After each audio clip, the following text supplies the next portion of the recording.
उत्तर प्रदेश के मुरादाबाद में 19 जून को मुंडा पांडे थाना इलाके के रिलायंस पेट्रोल पंप पर कुछ युवकों ने 500 रुपए नकली नोट देकर 50 लीटर डीजल खरीदा था। जब शाम को पंप कर्मियों को यह पता चला कि वो नकली नोट है, तो उन्होंने सीसीटीवी फुटेज से आरोपियों की कार का नंबर निकालकर पुलिस को दे दिया था। पुलिस ने उस कार के नंबर के आधार पर 2 लोगों को हिरासत में लेकर पूछताछ कर उन्हें गिरफ्तार कर जेल भेजा था। जेल भेजे गए आरोपियों से पूछताछ के बाद नकली नोट चलाने वाली गैंग के 5 फरार साथियों को आज पुलिस ने गिरफ्तार करके इनके पास से 1,44,000 के नकली नोट, 2,09,000 के असली नोट के साथ 5 लाख रुपए के सोने के आभूषण बरामद किए। पुलिस अधिकारियों के मुताबिक शातिर गैंग के सदस्य बंगाल के मालदा से नकली नोट लाकर यहां चला देते। इनके गैंग के और सदस्यों की भी जानकारी मिली है, उन्हें भी तलाश कर जल्द ही गिरफ्तार किया जाएगा। मुरादाबाद पुलिस को काफी दिनों से सूचना मिल रही थी कि ग्रामीण इलाकों में कुछ आपराधिक लोग नकली नोट चला रहे हैं। पुलिस ऐसे अपराधियों को काफी दिन से तलाश कर रही थी, लेकिन ये शातिर अपराधी पुलिस के हाथ नहीं आ रहे।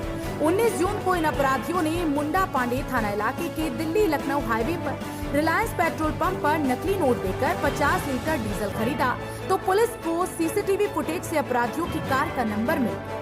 पुलिस ने उसी कार के नंबर से ट्रेस कर 2 व्यक्तियों को गिरफ्तार किया। पूछताछ में दोनों ने पुलिस को बताया कि उन्हें ये नोट बदायूं के रहने वाले वसीम ने दिए। पुलिस ने वसीम को गिरफ्तार किया तो वसीम ने शातिर अपराधी शानू, वीरेंद्र, पप्पू फौजी व इनामुल मियां को पकड़वा लिया। इस नकली नोट चलाने वाले गैंग का मुखिया इनामुल मियां उर्फ बंगाली ही, जो पश्चिम बंगाल के मालदा का रहने वाला है और यही नकली नोट की खेप लाकर यहाँ अपने साथियों को देता था और यह लोग उसे बाजार में चलाते थे। पुलिस ने इनके पास से नकली नोटों के साथ ही असली नोट बरामद किए हैं, सोने के आभूषण बरामद किए हैं, एक मोटरसाइकिल बरामद की है। पुलिस को छानबीन में अभी पता चला है कि ये सभी लोग पहले भी कई मामलों में जेल जा चुके हैं और शातिर इनामुल मियां उर्फ बंगाली तो दिल्ली के जामा मस्जिद थाने से भी जेल जा चुका है। और मुरादाबाद के पुलिस अधीक्षक पवन कुमार का कहना है कि इन लोगों के बारे में और गहराई से छानबीन कराई जा रही है कि इन लोगों के सम्मान कहां अंतर्राष्ट्रीय स्तर पर तो नहीं है।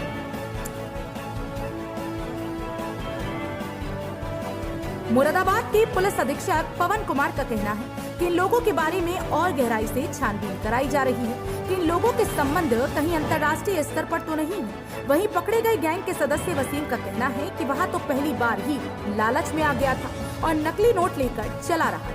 इसके पहले उसने कभी यह नोट नहीं चला। यूपी के मुरादाबाद से भारत टीवी के लिए वाजिद अली की रिपोर्ट। मेरा नाम वसीम खान है। कहाँ से नोट लाते थे, क्या करते थे? सर वो उससे शानू देता था हमें, शानू देता था शानू। ये कब से काम कर रहे हैं? सर एक ही बार काम किया सर, एक ही बार। कहाँ के रहने वाले हैं आप? जिला बदायूं। बदायूं से। कितने लोग हैं आपके साथ में? सर मेरे संग में तो एक ही है और बाकी दूसरे लोग दूसरे के संग में। सर एक ही बार काम। ये 19 जून को थाना मुंडा पांडे में 2 लड़के विनोद और संजय, जो कि साले बहनोई हैं, इन्होंने पेट्रोल पंप पे नकली नोट देके उससे तेल खरीदने की कोशिश की। तो पेट्रोल पंप को मालिक को शक हुआ, वहाँ पे जो ऑपरेटर हैं उनको, तो उन्होंने इसकी जब जानकारी की तो उसी पश्चात ये दोनों अभियुक्त वहाँ से भाग गए और उसी क्रम में मुकदमा लिखते हुए उन दोनों की गिरफ्तारी की। उनकी निशानदेही पर आगे एक ये गैंग है जिसके पूरे नेटवर्क के बारे में अभी आगे जानकारी की जा रही है, लेकिन एक हद तक इनकी सीरीज़ के बारे में पुलिस ने जानकारी की है और जिसमें 5 अभियुक्तों को गिरफ्तार किया है, जिसके मामले में मुकदमा थाना मुंडा पांडे में कल लिख के टोटल 5 व्यक्ति गिरफ्तार किए गए हैं। एक शानू और वसीम, इन दोनों की गिरफ्तारी कल शाम को हुई। उनके निशानदेही पे उनके बताए अनुसार वीरेंद्र सिंह, इनामुल मियां उर्फ बंगाली और पप्पू फौजी, इन 3 लोगों को और गिरफ्तार किया गया। ये जो 5 लोग हैं ये गिरफ्तार हुए हैं। इनसे काफ़ी संख्या में 1,44,000 के आसपास नकली नोट बरामद हुए हैं और बहुत सारा जो कैश और आभूषण हैं जो कि इस बिज़नेस को चलाने में, ऑपरेट करने में ये यूज़ करते थे, वो भी बरामद हुआ है। अभी इस नेटवर्क का जो लिंक है वो पश्चिम बंगाल मालदा से निकल के आ रहा है। इसमें जो अभियुक्त इनामुल मियां हैं, बंगाली और फ्रिंकू, वो और वीरेंद्र, ये पहले तिहाड़ जेल में बंद रहे हैं। तिहाड़ जेल में इनकी दोस्ती हुई है। उसी दोस्ती के क्रम में इनामुल मियां ने अपना नेटवर्क यहाँ फैलाने के लिए वीरेंद्र को अपना एजेंट बनाया।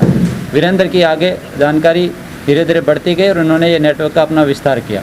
तो उस पूरी चैन को, पूरी श्रृंखला को पुलिस अभी उस पर लगी हुई है, आगे कार्रवाई करने में, उनको तलाशने में, ताकि इसके अंतिम छोर तक पहुंचा जाए।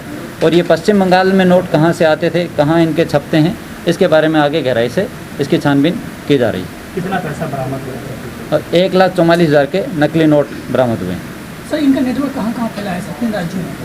अभी इसके बारे में डिटेल जानकारी करना बाकी है। पूछताछ हुई है जिसमें पता चला है कि बंगाल से लेकर दिल्ली तक इनका नेटवर्क है और दिल्ली के बाद आसपास के राज्यों में ये अपना नेटवर्क चलाते हैं, जिसमें पंजाब, हरियाणा और उत्तर प्रदेश, यहाँ तक की अभी तक बात आई है।